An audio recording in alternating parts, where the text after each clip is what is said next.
My name is Joe Linboom. I'm the head football coach at DMAC High School. Last year we went 12-1. We're from the Heart of Illinois Conference, Central Illinois, just a little bit south of Peoria. Enrollment 330, so we're a 1A, 2A bubble school, pretty small school. In our offense, we pull our guards quite a bit, and I'd like to share a drill with you on our sweep play. This is something that we would do just in individual time with our offensive linemen, so no backs are around. And what we really want to stress to our pulling guards is to get depth on their pulls. And so it's a really simple cone drill, and a lot of wing T veterans might be familiar with this.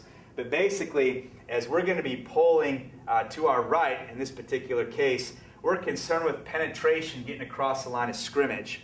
Now, we have blockers assigned to block down and pick that up, but football's not a perfect sport. Every once in a while, you're going to get a little bit of leakage, and what we don't want to happen is guys pulling straight down the line of scrimmage, they run into traffic, and they can't ever turn the corner and get out on their blocks.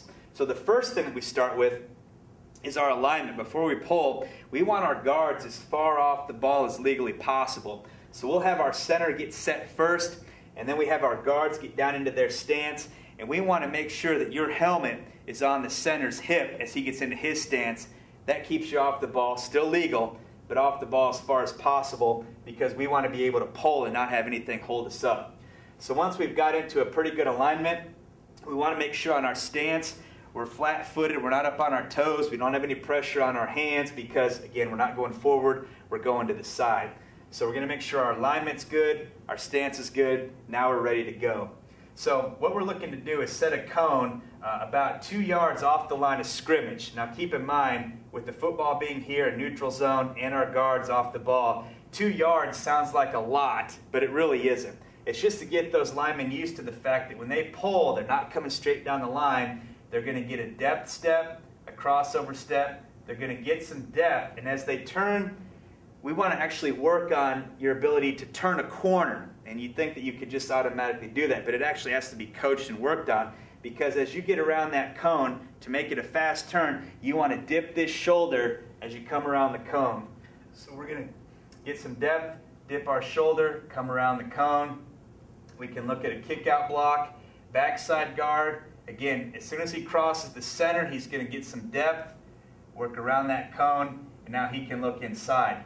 The other thing that makes it tough on this guy is actually blocking somebody once you get to the point of attack.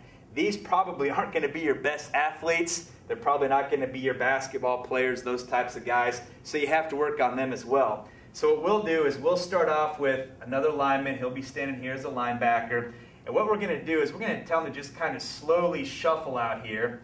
And so as I start my pull, I'm going to get my eyes on this backside linebacker before I get to the cone. You've got to be able to get your depth, because in a game you're not going to have your cone. All right, you just have to have a feel for it. So I'm going to see this cone on the perimeter of my eye, and I also have my eye on this guy, so that as I come inside, I'm expecting him to attack from the inside out. And that's basically our alley, and that's how we work our depth.